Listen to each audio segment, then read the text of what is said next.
We come now to oral questions. The first in the name of Andy Foster.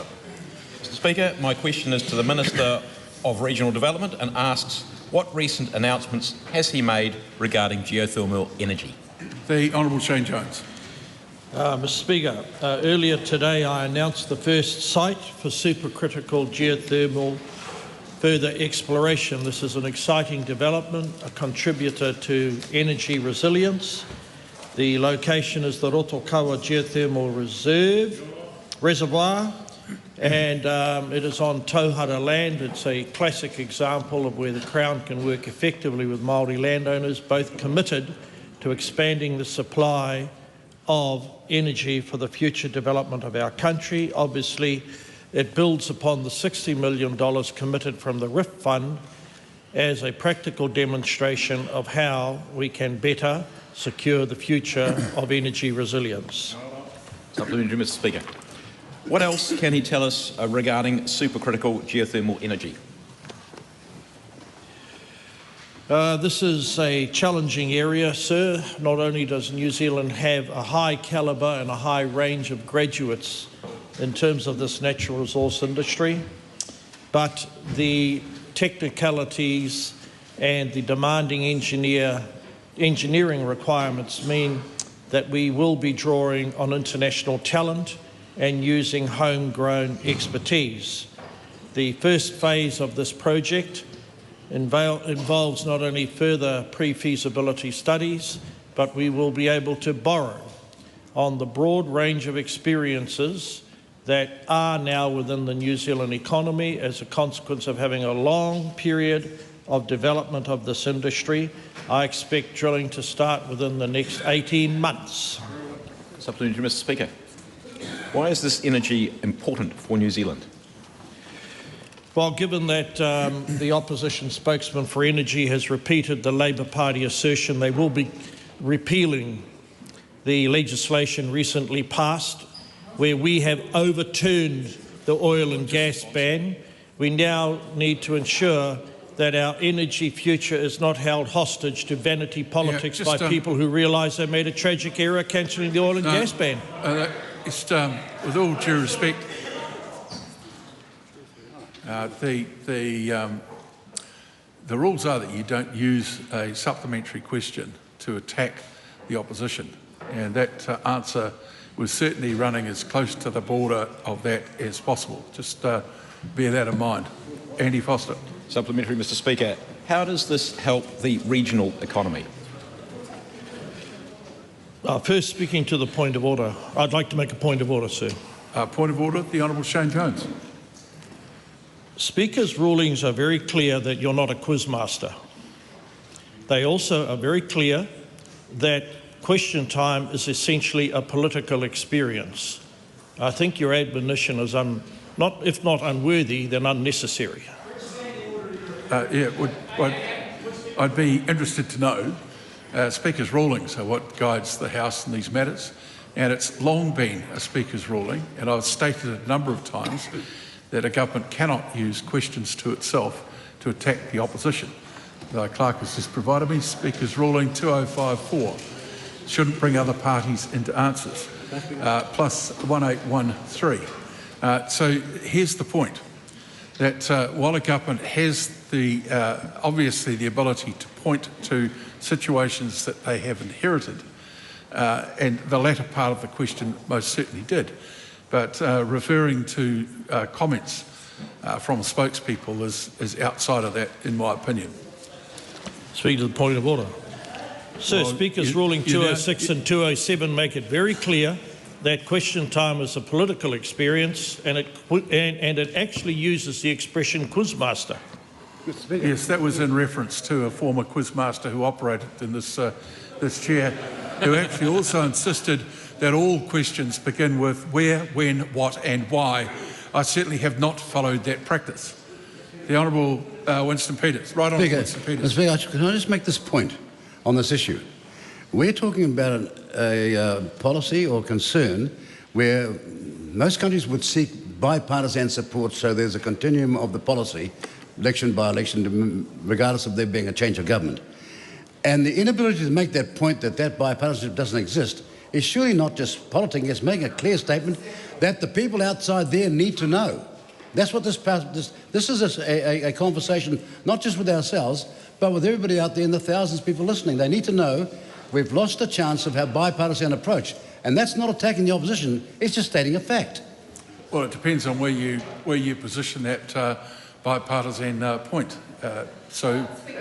No, you're not, because I'm speaking at the moment. So sit down. When you talk about the second part of the question, which was totally in order, talked about the government repeal of the oil and gas ban. That in itself could be a question about whether or not there was a bipartisan position taken. Of course, it's political. Everyone knows that. I'm just saying the opening of that question was pretty much designed by way of attack. Speaking to the point of order, it better be relevant, because I've had a lot to say, and if the member had listened, she wouldn't have much more to say. No, well, I'd just like to point out that the Minister referred to us, the opposition spokesman, and I know definitions like this are important to that party. Just like to point out I'm a spokesperson or a spokeswoman. I'm almost tempted to require everyone in the House to post their pronouns so everyone gets it right. Haven't got any. Don't care about pronouns. Forget pronouns. You don't like them. But I'm not going to do that. I'm not going to do that because common sense should prevail. We're back on now question number 1 from Andy Foster. Any further subs, Andy Foster? Shall I give it again? The last Beg your one? pardon? The last one hasn't actually been answered because there was a point of order. Yeah, I realise that. raised. That's why. So, Okay. just ask it again. That's please. clear. Okay, how does this help the regional economy? Sir, geothermal energy lays the platform for future jobs. It also reflects the fact that this is a very practical way of moving forward to boost the prospects of engineering, further investment, and ensuring that that part of New Zealand where this activity will take place doesn't disappear as some sort of rust belt. It reflects also that under the leadership of this minister, great innovation is about to be visited into the energy sector. Very good. Supplementary, Cameron Luxon. Thank you, Mr Speaker. How will this announcement in geothermal energy support the retention of skills in the drilling and exploration sector, and how are these skills transferable across oil, gas and construction sectors? The Honourable Shane Jones. Well, it's well known since the oil and gas ban, a juvenile decision visited upon New Zealand industry. It is also very clear... Just hold on, Mr Jones. Sorry, Minister. You were making a comment before he made any comment that might have been considered unorderly. How you knew what he was going to say is beyond me, but it's not something I'm going to deal with at all now. Point of order, sir. Point of order. We have canvassed this issue numerous times in the House, and you have agreed whenever we have raised concern when a minister is expressing a political opinion on a policy of a previous government. And to use the word juvenile, at which point I then responded, surely is not anticipating anything. It is in response to something that is in clear breach of the guidance you've already provided. I did not hear him say juvenile because of exactly that sort of reaction that was going on. So Mr Jones will now continue with his answer. As a consequence of an immature, underdeveloped set of ideas foisted upon the New Zealand... It's not, look, I'm sorry. If you're going to get to a point to your feet to say it's inappropriate for a minister to describe a previous government's policy as immature, then I think, we've lost it completely. We've become such a sterile house, it's hardly worth being here. Sir, with respect, that is entirely consistent with responses that you have given and guidance that you have given in this House before. You have made it very clear that it is entirely appropriate for a minister to indicate things that they have inherited. It is inappropriate for a minister to provide political commentary on that. Now, all we ask, sir, in order to keep order in this House is consistency in those rulings. And I would argue, with respect, that are now allowing ministers to use words like that is inconsistent with guidance you've given to the House previously. No, I don't think it is. And I don't need to take any more on this. Mr Jones, continue.